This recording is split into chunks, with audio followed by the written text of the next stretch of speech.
Tommy, welcome to the Jacked Up podcast. You are like the second or third guest, I believe, in the second season. I can't believe it's the second season already. How you doing? Let's go. I'm doing really, really well. I'm so pumped to be here, John. Thanks for having me on. Oh man, it's absolutely my pleasure. You know, I read your story about how you were someone who absolutely was just struggling with anxiety and OCD. Hmm. And not only did you rectify those situations in yourself, but you even became someone who helps other people do that, which it Hmm. seems to be kind of a common thread with people like us. You know, like I changed my life and kicked my type 2 diabetes, and now I help people do the same. And it just amazes me how people will take their struggles and use them to help others. I think it's truly amazing. Hmm. So with that being said, why don't you tell the audience just exactly what some of the struggles were that you went through, how you got past them and got to where you are today?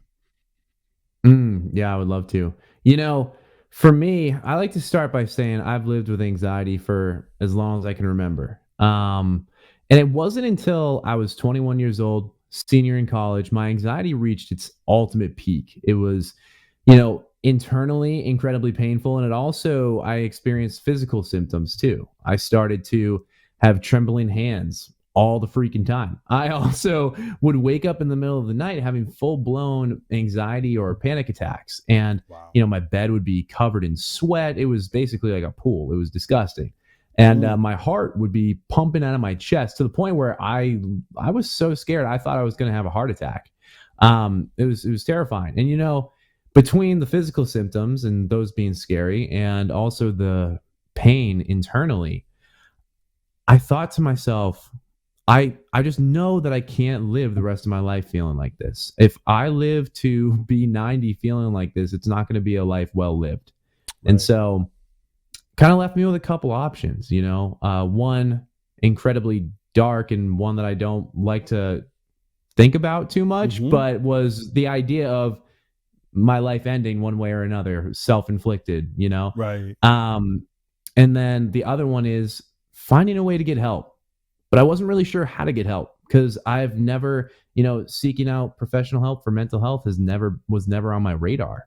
Wasn't something that I talked about in my family, and but luckily I decided to have a conversation with a girl I was dating my senior year in college. I opened up to her. I shared a little bit, just a tiny bit, about what I was dealing with, a little of what was going on in my head, and then the physical stuff too. And I remember her saying to me that, "Hey, Tommy, like I struggle with anxiety too." In fact, years prior to this, she had gone and sought out professional help from a psychiatrist herself Mm, and was on medication. And well, I don't speak with her anymore because she's an ex, but she could still be on medication to this day because that's right. what was deemed best for her. Mm-hmm. And as she's sharing this with me, I'm learning so much about her that I didn't know yet. And I'm also feeling like, holy cow, wait, if she, who's, from the outside looking in, incredibly normal, can go and get professional help, then I can too, right? It Right. felt like I was getting permission to go and do the same. And so, first step towards some real healing was after that conversation, spoke to my parents who were both incredibly supportive and helped me find a psychiatrist who really started the healing journey with me. Mm, that is Mm. awesome. That is awesome. So many people deal with this problem themselves, you know, Mm. and there are people that deal with it themselves and they make it through. You know what I'm saying? They find their coping mechanisms or whatever it is, and they make it through. But then there's others, and I guess it just depends on the level of anxiety. And it sounds like yours was pretty intense. Yeah. Waking up in a pool of sweat's usually something that's pretty intense. You know, Yeah. um, it just it amazes me how something like this can vary in degrees the way it does. Like Mm. my youngest son suffers from anxiety, Mhm. and we have basically worked with him through it. It really got bad through his teen years, and we worked with him to try to help him. I mean, I've done a lot of research on mindset and some other things that have allowed me to help him. His mother actually suffered from anxiety when she was younger, and she made her way through. She's in the military and had a very successful career in the military. So, for those people out there listening, granted, you're going to get little like nuggets of wisdom throughout this whole podcast, I'm sure. But if that's the first takeaway that you get, it's that you can get through this. It doesn't matter what the level of it is. You may need professional help. You may be able to do it yourself, but there is a way. And the other way that you were talking about, the darker way, that should never be an option. I 100% agree. I'm so glad that you said all of that, because you're so right. Anxiety it's an emotion. Like we all feel it. We all feel it. Just some people don't process it as well. And I'm so glad that your wife was able to move on without having to go and seek out professional help. She was able to get through it on her own. That's amazing. Yeah, for sure. So now you go through all these struggles when you're younger, dealing with the anxiety, and eventually you get to the point where you start to seek out help. When did the OCD come into play? Yes, it's a great question. So here's the thing. I'm seeing the psychiatrist, and he's phenomenal. And I'm continuing to struggle. In fact, the real peak, the real height of my anxiety occurred during my winter break, my senior year in college. And I went on a trip to Sweden with my sisters and my older sister's fiance. And I was, I'm Swedish. My last name's Dahlborg. That's where it's originated from. And so I had dreamed of going to Sweden and seeing where my ancestry's from. And yet I find myself in this country absolutely miserable because my anxiety was so bad. And so I started to Google. Google was my number one option of my number one source of who to talk to at this point. Right. And I started just Googling some of the thoughts going on in my head, like what I was thinking about, what was triggering me, what was causing some intense anxiety. And I actually found a ton of forums of people talking about the same sort of thing. And this 3-letter acronym kept popping up, OCD. And that's when I was like, I mean, I've never considered that maybe I have OCD. And so I remember going back after that trip to my psychiatrist and mentioning, like, do you know much about OCD? And of course he did, but he couldn't really relate to it. And so immediately I felt a little uncomfortable bringing it up. And while he's a great psychiatrist, you need to have that relationship, that ability to feel comfortable around whoever you're talking to, that rapport to share these things, right? Absolutely. And so I ended up leaving him, also financial issue, because my insurance, I found out, wasn't covering my visits there, which wasn't good. That's always fun. That's always fun. Yeah, it was not a fun bill. But luckily I found a counselor who struggles with OCD herself. And I went in there, still hadn't been confirmed that I have OCD, but I had a pretty good idea. Yeah. And I remember, first of all, I walk in, and the very first thing she does is she greets me. And as we sit down, she says, "Hey, before you share some of the stuff that's going on with you, I just want to let you know some of the intrusive thoughts that I've been struggling with, some of the things that have triggered my OCD." And it was such a cool moment of vulnerability, of her sharing what was going on with her, allowing me to feel more comfortable to open up about what I was going through. Right. And, as we continue to talk, she was like, "Yeah, no, like, you're definitely struggling with OCD. Like, this is exactly what I've struggled with, except for the thoughts were different. The intrusive thoughts were different." Right. And so I do want to clarify, I've never been diagnosed by a doctor that I have OCD, but I know I have OCD. If that makes sense. Yeah. No, it totally makes sense. So for those people that don't understand, because what we're talking about today is both anxiety and OCD, and intrusive thoughts play a part in both of those. But some people don't understand what that term actually means. And I'm probably sure that you know a little better than I do. So why don't you explain to them what exactly intrusive thoughts are? I'm really glad you said that, because as soon as I mentioned the word intrusive thoughts, or the words intrusive thoughts, I was like, shoot, like, I should probably have given that an explanation. Intrusive thoughts they're what they sound like. They're uncomfortable thoughts. Right. And there's a wide variety of what these thoughts could be about. And let me also say, every single person has an intrusive thought at one point in time. people with, bad anxiety or who have OCD just happen to latch on to them, or they're more likely to latch onto them and have them really riddle them with more anxiety. Right. But I can give you some examples of what an intrusive thought would be. Sure. For some people, it would be, there's the fear that, oh my gosh, like, what if I killed this person? I know that sounds wild to a lot of people who maybe don't struggle with OCD, but it's a legitimate thing. Like, if you see a knife on the counter, maybe that'll trigger you and be like, oh my gosh, what if I like lost self-control and I picked up that knife and did something that I really would regret? Mm-hmm. And so that's one kind of thought. There's, thoughts about, if you're religious, for example, fear that your sins or your unethical behavior could land you in hell. And then you're constantly just trying to prove to yourself and prove to your God that you're good, which is a Right. never-ending cycle of anxiety as well. Mm-hmm. And so there's a wide variety of different thoughts. If you look up intrusive thoughts, you'll find a long list.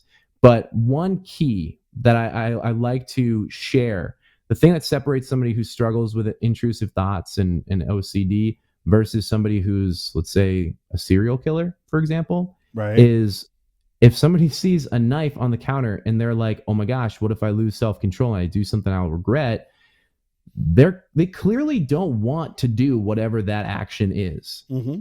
Serial killer is going to be turned on or very excited, hyped up to go and Right. do that thing. It's Exactly. vastly different. So Yeah. definitely want to clarify that. Oh yeah, for sure. I mean, I've even read studies where they say that, like, I think it's like 85 or 90% of all serial killers they found, the very first thing they found in their psychosis was the fact that they had zero impulse control.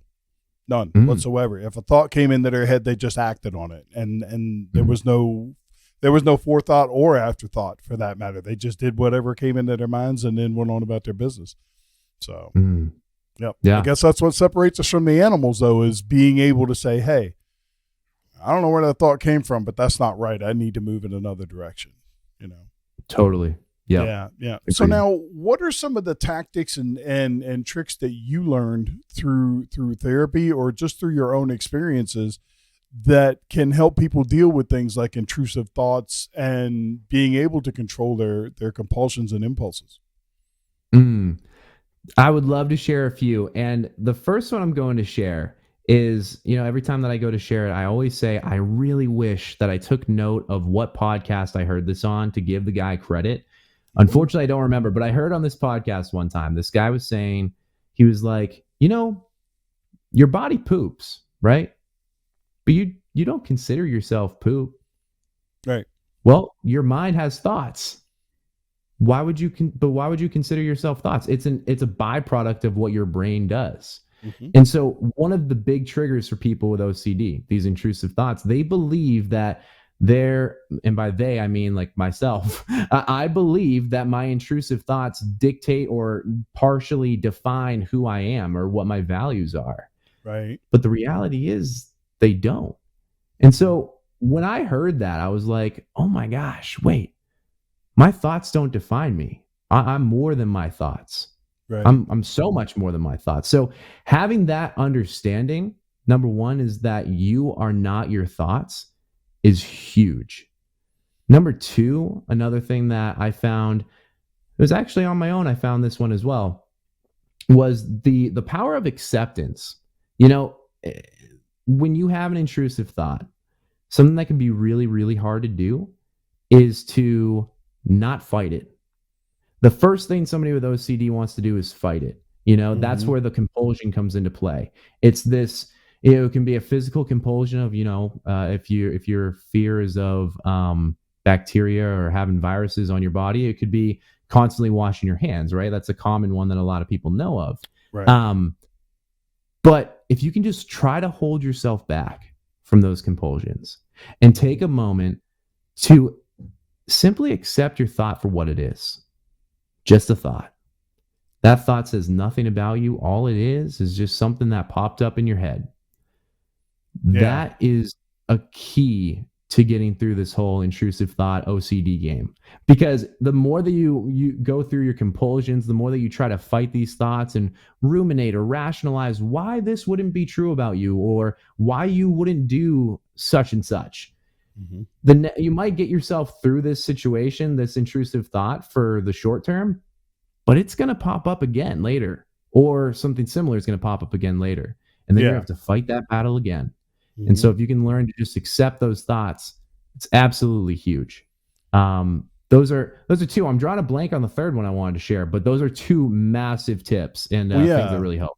for sure. And I want to touch on the second one that you were talking about there for a minute, because so many people, and it's not just people that have anxiety and OCD. I'm talking people that have had childhood trauma, that have been abused, all these different things. They have a tendency to compartmentalize things. They put things in a Mm, box and they put them away. And it's like Pandora's box. As long as that box isn't opened, well, then everything's fine. They can go about their lives. But as soon as something comes along that taps on that box and disturbs it, then it's that much more difficult for them to deal with, rather than, okay, just saying that this happened to me. There's nothing I can do to change this. What can mm, I do to learn from it and move forward and, live the best life that I can live? mm, Because I mean, you've got people that have suffered abuse, and then they turn around and they self-abuse because they feel that they're not worthy of love, or they're not worthy to live a normal, happy life. And it's because they don't accept the fact that it happened. They're constantly struggling with it, like you were saying. mm. Absolutely. I couldn't have said it better myself. You're Yeah. so right. I'm really glad that you brought light to that. It expands beyond anxiety and OCD. So much Yeah. bigger. Oh yeah. Yeah. It is. It's everything, man.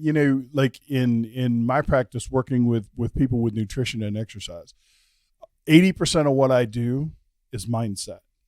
I mean, do Mm, I program nutrition protocols and exercises and stuff like that? Yeah, I do all that, but I deal more with what's going on inside the head. Because if you're the type of person that sits down and emotionally eats because you had a bad day, and you know that you shouldn't do that type of stuff, but yet you do it anyway, saying, hey, here's a meal plan, don't eat that stuff anymore. That's like putting a band-aid on cancer. I use that phrase all the time. It doesn't do any good. You've got to get down to what the root cause is, and you need to address those issues. mm, So the fact that people that suffer from anxiety and OCD have the ability, and not all of them, like we said before, but have the ability to find their coping mechanisms and find a way to work through those problems, is like super inspiring. But only if they do it the right way. Because I've known people that have suffered childhood abuse and things like that, and they did the whole compartmentalized route, and it winds up turning out biting them in the ass when they get, later on in life, because that box comes flying open, and then they're dealing with everything all at once. mm. Man, there's so much in there. And, the very beginning of that, when you were talking about the nutrition and exercise, incredibly relatable for myself because, at one point in time, I was 273 pounds. I remember looking down at the scale and I was like, okay, something's got to change. Right. And, over the course of 4 years and making small, minute changes over time, I was Mm-hmm. able to lose about 80 pounds. And, Wow. day after the Super Bowl, maybe it's 70 pounds, but, but I've been in this position of, sticking around the 200-pound mark, for 2-3 years now, I think. Mm-hmm. And I would like to lose a little bit more and still maintain the muscle mass that I've built. And the more that I think, I'm like, okay, the natural place that I go, because I enjoy working out, is okay, Mm-hmm. if I just lift more, if I do more of this X exercise, Y exercise, whatever, then I'll be good. If I'm more Mm-hmm. consistent, I'll be good. But then I always mess up on my nutrition. That's what it always comes down to. And Yep. it's not just me lacking knowledge, it's me having to I need to work on my relationship with food, right? Yeah. It's so much Mm-hmm. bigger than, oh, eat this. Like you said, if you give me a meal plan, I'll be like, yeah, that makes sense that I should eat that. I Mm-hmm. still really want a cheesesteak right now. Right. Mm-hmm. Yep. Absolutely. So, anyways, Yeah. that was very relatable. But oh shoot, one thing popped into my head when you were finishing talking there. I'm drawing a blank on it, so please That's continue. okay. That's okay. But no, I mean, I'm glad that you brought up your own experience with weight loss and things like that. You know, and you're right. You're exactly right. We have our minds programmed, at certain points in our day, in our week, in our life, whatever. It's like, well, we want what we want. And we know deep down, we know that it's not any good for us. It's like your subconscious mind is probably slapping your hand saying, put the ho-ho down. You know what I'm saying? Don't eat that damn thing. But our conscious mind is like, no, this is going to make me feel so good. And the worst ones of them all are anything that's carbohydrates and sugar, the highly refined processed foods. And this is something that they just recently found leads into anxiety, mental disorders, and just flat out psychotic episodes. The MDS system in our brain, which is the system that releases and controls dopamine, which is an incredibly powerful, almost like a drug to the brain. Okay. When you eat refined sugars or carbohydrates, the first thing that happens is ding, ding, ding, that MDS system switches on. It floods your brain with dopamine. Your brain loves dopamine. It's like a heavy kid eating cake. It loves dopamine. All right. But the problem is dopamine doesn't last very long.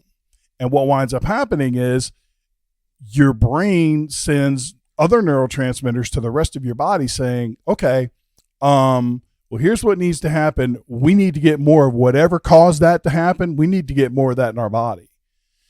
And because dopamine in and of itself is so addicting, and the whole MDS system is planted right dead center in the part of the brain that controls addiction and things like that, you have to wonder how much of that, how much of what goes on with someone with anxiety, how much of, what goes on even with OCD, how much of that is a chemical reaction in the brain that is being triggered by something else. And the question I have is, when is science going to find that connection? Because I believe it's there. I firmly believe that it's there too. And like we just said, when it comes to exercise and nutrition, so much more than just giving somebody a plan. But a lot of times, some of the advice that I give to people who are struggling with anxiety or depression or OCD, whatever it is, focus on your sleep, focus on what you're eating, and focus on moving a little bit more. There's 3 super simple things. Nobody wants to focus on them, but right. I can tell you for sure, when I get my 8.5 hours of sleep and my nutrition's on point and I'm moving, damn, I feel good. My anxiety feels much better. Right. I'm not feeling low or depressed. It's game changer. Exactly. Well, let's go back to what you said, like almost at the beginning of this. Anxiety is an emotion. Emotion is created by motion. They're directly connected. Yet Tony Robbins has been talking about that for years and years and years. If you want to change your emotional state, change your physiology, do something, get up and move. And you would be amazed. He's actually worked with people, and it's like they are literally just suffering from depression, and they come there and it's like they can't get out of bed most days and things like that.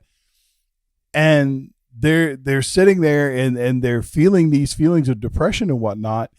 And he like disrupts their pattern and he gets them moving.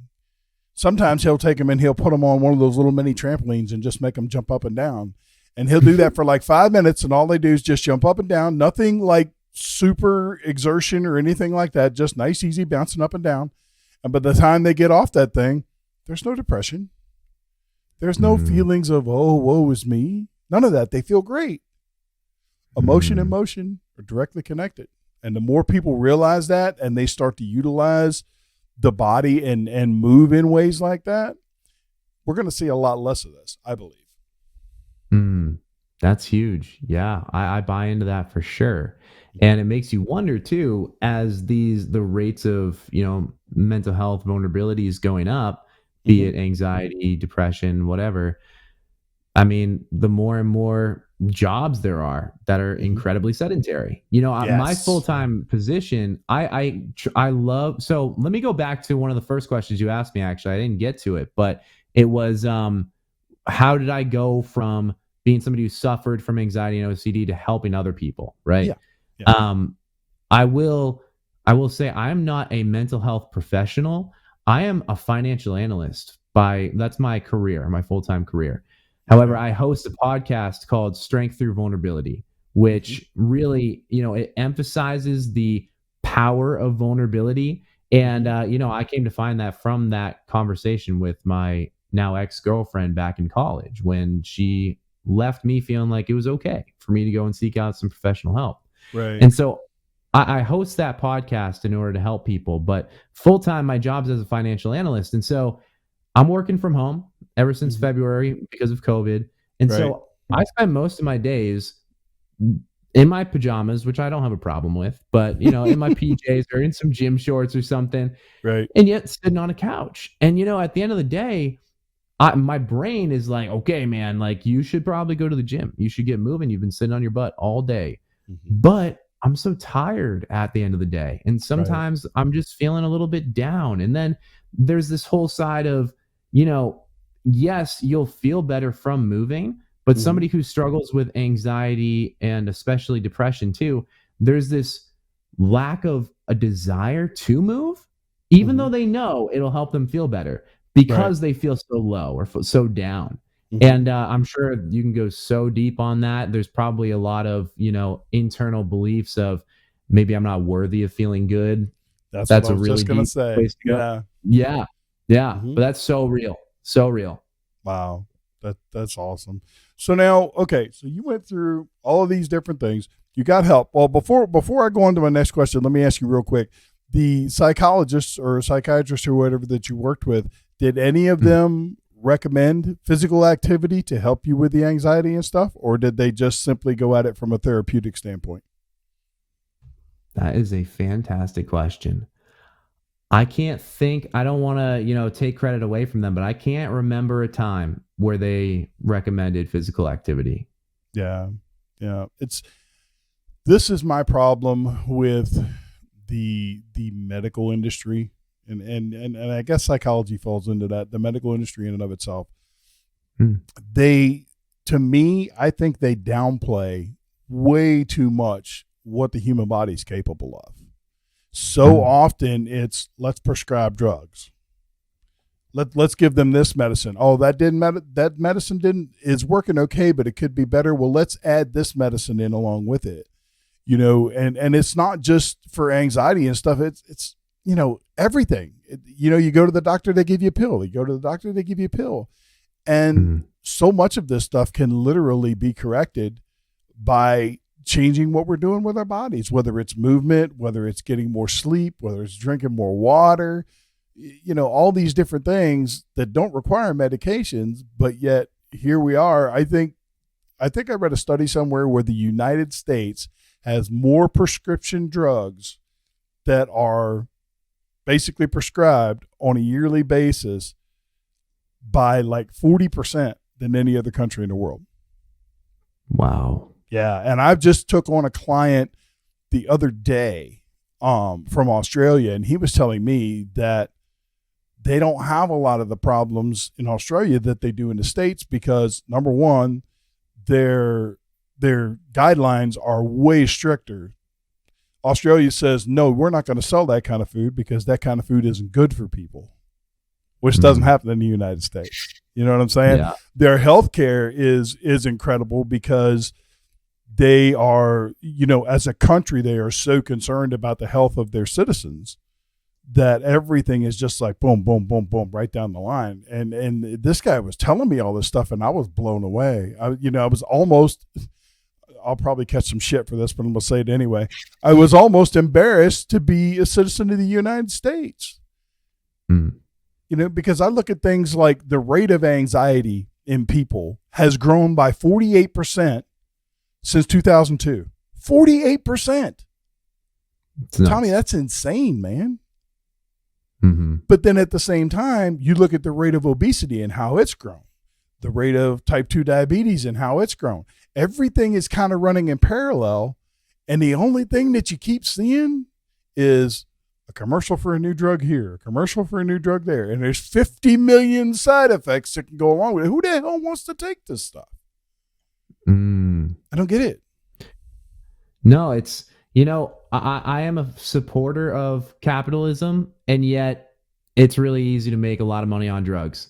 Oh yeah. That's obvious. That's clearly why it's such a big thing, is because they're making boatloads. And here's the thing too, from if we're going to go from a bit of a psychological standpoint for human beings too, if a lot of those who are less educated about different prescriptions, different drugs, they could take, when a doctor says, hey, let's put you on this medication, I think a lot of humans are going to be like, ooh, this could be like a magical pill.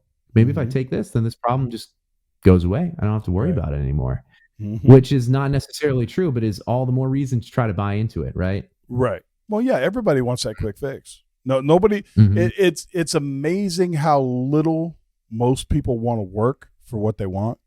They want everything in the moon. You know what I'm saying? But they don't want to put in the work. And it makes no sense to me. Okay, so let's shift gears a bit and talk about your podcast. Strength from vulnerability. What is it about your story that kind of led you to realize that there is so much strength in being vulnerable? So what I love to say, and the reality is, I was in so much pain my senior year in college. And then all of a sudden I have this conversation where I wouldn't have used this word about it and back when I was 21, but where I was vulnerable. And all of a sudden I feel like I can go and seek out some help, and I'm getting healing. I'm beginning to learn about the brain. I'm beginning to really learn to, accept my brain, accept what it's doing, and learning how to live with it and learn how to grow. And, it was that conversation that put me on this path of realizing, like, holy cow, when somebody shares their story, when somebody shares something they're struggling with, it literally changes lives, because it changed mine. And so being a finance student, graduated, of course, like I mentioned, I'm a financial analyst now.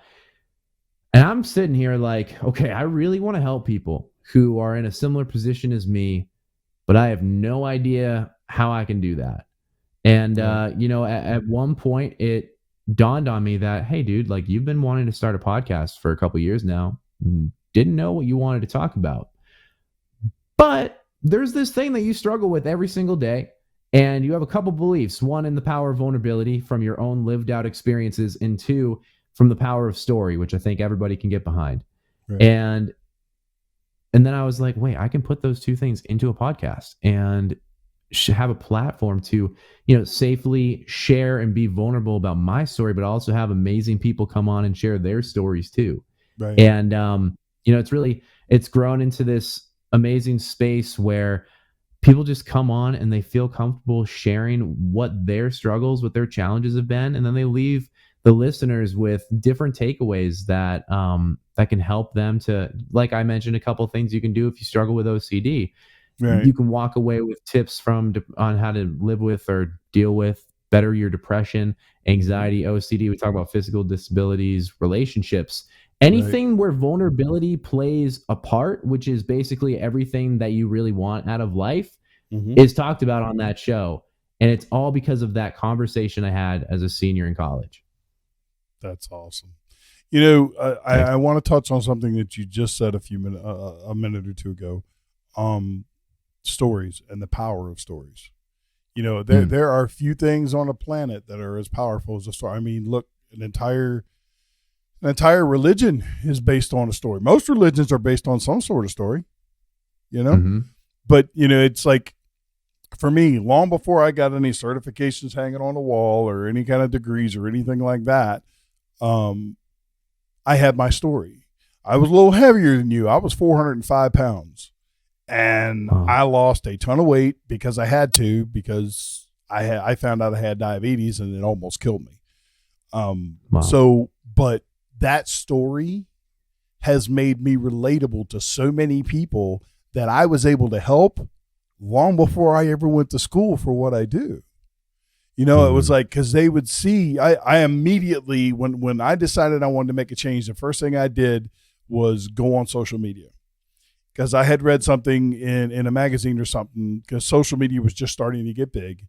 And they were saying that if one of the best ways that you can go on a journey and create an air of accountability for yourself is put it out there on social media. This is where I am. This is where I want to be.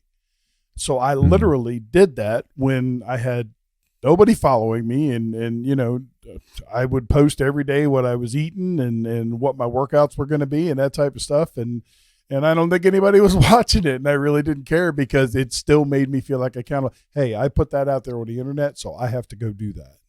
You know what I'm saying? And that's where actually social media is, if it's used right, it can be an incredibly powerful tool because of the fact that you can share these stories. You know, it's like podcasting is the same way. When I first started my YouTube channel, I was making these silly ass talking head videos where I would break down a concept about nutrition, and I had the B-roll and the slides and all that good stuff. And I would make these things, and I was literally just bored out of my mind making them. I was. And I wasn't getting any views on them, which told me that nobody else wanted to see it either. So I decided in late 2019, early 2020 that I was going to start this podcast. And ever since then, the amount of people, I still don't reach thousands and thousands of people on YouTube. I don't. I get about 5,000 downloads a month audio, which is good enough for me. But the thing is, not only am I sharing my story, I'm sharing my guest story. And if I put a video out there and it gets 20 views, that 21st view, that could be someone that podcast changes their life. And at the end of the day, for me, that's what it's all about. You know, I can live my life and I can do everything that I do in my business to try to make money because we all have to pay the bills. But if I was to win the lottery tomorrow and never had to worry about money again, I would coach as many people as possible for free because that's the goal for me. I want to help people overcome obesity. I want to help people overcome type 2 diabetes.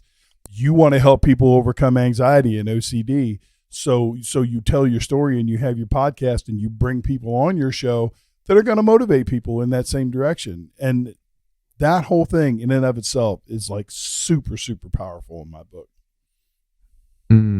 I completely agree. I so agree. And, you know, it's the best feeling when, you know, a lot of times doing this whole podcast thing, it can feel a bit lonely too, even though you're talking to somebody else. Yep. It's a lot of time in your little studio, right? And then when that one person reaches out and was like, hey man, like that message really resonates. That is what it's all about, you know? And, you know, you mentioned your listenership. For me, I have like anywhere from 30 to 40 is usually how many people listen to each podcast episode. And sometimes that can be disheartening. But then when I sit back and really think about how that's literally 30 or 40 people who are using their precious time listening to my show, and it just might change their life. I say that because if anybody's listening to this and has been like maybe wanting to get their voice out there, but is not sure how to do it right, just do it. Just start. Yeah. And you know what? You'll be a pro like John in no time. Oh, stop. And a lot of time, you know, it takes time for sure, but you know, you'll improve as you go, but just start, man. Cause if you have one listener, you might be changing their life. Yeah. That has to be the most powerful thing out of this all for me, you know, and you're right. It doesn't matter if you've got a story to tell that you think someone can get benefit from. Tell that damn story. And I don't care how you do it. I don't care if you go down to your local grocery store and stand on a milk crate and tell people your story to anybody that'll listen. Because back in the day, that's how it was done. I mean, I'm a fair amount older than you, and I remember when, you know, you had people that had stories to tell, and you saw them in parks and things like that, and they would just stand up on a park bench and just tell their story to whoever would listen. The power of stories is absolutely incredible, and it is one of the best medicines that there is for anything that ails anybody, in my book, hands down. 100%. I'm with you. For sure. So, all right, is there anything you want to talk about that we haven't already touched on before we run out of time? Well, you know, we've hit so many good pieces, man. I think that it's been an awesome show thus far. I think one question I would love to ask, I guess I should preface it. Are you a football fan? Am I a football fan? I love watching football. I'm just too busy to do it. You know, it's like I love to fish, but I haven't been fishing in 5 years. You know, it's just one of those things. You have to have time to do it. And I'm on a mission at this point. So, you know, my wife, God bless her, she is incredibly understanding. You know, there are times where I come into this studio, I literally have an air mattress here, and there's times that I don't leave for 2 or 3 days because not only am I doing this podcast, but I'm also always putting together different content. I work for other people that are trying to reach out and spread their message too. Everything from doing remote video production to actually running webinars for people and stuff like that. Because we have at our fingertips, I mean, come on, right here, your phone. You have the ability to literally reach out and touch thousands of people's lives. And, you know, like I say, I'm old school. 30 years ago, we didn't have that. 30 years ago, it was like you either went to see a psychiatrist or, you know, or your clergy or whatever, and, you know, hoped you could muddle through. Well, if I can come in here in this studio and turn the lights on, turn my camera on, and I can reach out and touch one person, then my day's good. I'm good. I had a good day. 100%. That's so good. You know, you are a great example of what it looks like to work hard for what it is that you want. You mentioned earlier that a lot of people, you know, they want everything to the moon, I think is the phrase that you said, and they don't want to put in the work, but you certainly do, which is amazing. I was going to ask you if you were happy that Tom Brady won or not, because I know there's a lot of Tom Brady haters out there. But I don't know if you have an opinion. Well, I look at it like this. You know, there are allegations of cheating and all this other stuff. But at the end of the day, the man's an athlete. He's an athlete and he's an incredible athlete. So, you know, what's going on behind the scenes, I ain't got a nickel in that dime. You know what I mean? But you cannot take away from that man's ability on the field.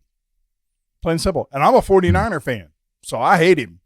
You know what I mean? From that respect, I hate him. But, you know, I'm not going to take away. It's like, I don't know of anybody up until Tom Brady came along that wouldn't have said that Joe Montana was the best quarterback of all time. And he was a 49er quarterback, you know, but people get too wrapped up in the drama and the bullshit and the politics behind it all. You know, if you want to come right down to brass tacks, I think the whole professional sports is ridiculous anyway. You get paid $1.5 million to play a damn game. Come on. Hey, I shoot pretty good pool. I'm damn good at Monopoly. Pay me that kind of money. I'll play games all day long. You know, but I mean, I get the whole theory behind it, but yeah, people just get too fired up about that stuff. I really don't have a opinion either way. I will say this. I saw it coming because, you know, like him or hate him, he's a hell of a quarterback. Amen. Yeah, it's so true. Yeah, I mentioned him because I'm a Patriots fan. I'm up in Portland, Maine. So I was pulling for him last night. I'm glad he won. But, you know, you left me with the opportunity to share anything that we haven't touched on. And, you know, the last thing I want to leave you with and leave all the listeners with too is whatever it is that you're going through, you're not alone. Simple as that. You're not alone. And the reason I say that is because once you find out that you're not alone, that there's other people in similar positions, you can take action to better your situation. That's what's happened for me. That's what's happened for so many other people because of my story and so many other people because of your story, John. So just know that you're not alone. That's awesome, dude. You know, normally I ask pretty much the same question, but I put a little spin on at the end of each episode. But in this case, I mean, you pretty much just dropped the bomb right there. I mean, you said I couldn't have asked a question that you would have answered any better than what you did, and I'm super appreciative for that. But I will ask you one thing, and this is simply out of curiosity. Okay, because you have this passion and desire to help others, does it ever pop into your head to move forward and do that full time and leave what you do now? In other words, is what you do for a living now, is it as rewarding as it is helping others? And at some point in time, would you consider switching? It's a really good question. And the answer is the podcast stuff I do and the conversations I have with people is far more rewarding than the stuff I do on the daily. One day I would like to move into a different direction for sure. That is a goal of mine. I just don't know what it looks like quite yet. But we're working on that every day. Gotcha. Well, and one of the main reasons I asked that is, we had full disclosure, guys, I always meet with my guests ahead of time to check out audio, video, and get a little feel for, how they are on camera and stuff like that. And when Tommy and I had our first discussion, it was like, okay, this is a dude that I can sit down and have a conversation with. But over the course of the last, 47, 48 minutes, when you talk about what you went through and what it means to you to help people, I see your heart, man. It shines through, and someone that has a heart like that has passion inside them that once it's tapped into and fully put out on display, dude, that's the type of passion that can change the world. I'm serious. So yeah, if those thoughts are stirring around in your head about one day moving in that direction, you got my full support, brother, whatever you need, because I see that in you for sure. I love that so much, man. I really, really appreciate those words. All right, my friend, let everybody know where they can find your podcast, and let everybody know where they can just reach out if they want to contact you, ask you questions, whatever the case may be. I appreciate the opportunity to do so.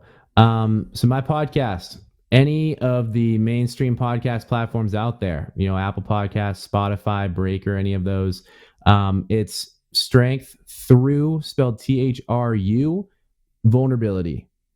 Find me basically anywhere. You can find me and get in touch with me on my Facebook page and Instagram page. So the Facebook is Strength Through Vulnerability, and the Instagram is Strength_Through_Vulnerability. And I always leave links to all that stuff in the show notes of my episodes. And sometimes I put in my phone number too.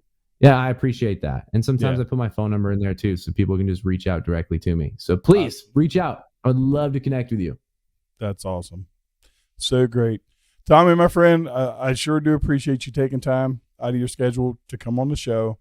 I've had several people on that have talked about anxiety and whatnot. And this episode ranks right up with the best of them. I guarantee you. Like I said, it's your passion for it all is really showing through. And I can tell you that I'm going to go subscribe to your podcast, and I'm going to be listening to it all the time. And if you ever need a guest and you want somebody to come on your show, because I've got sort of an inspiring story, then by all means, let me know. I'd be glad to do it as well.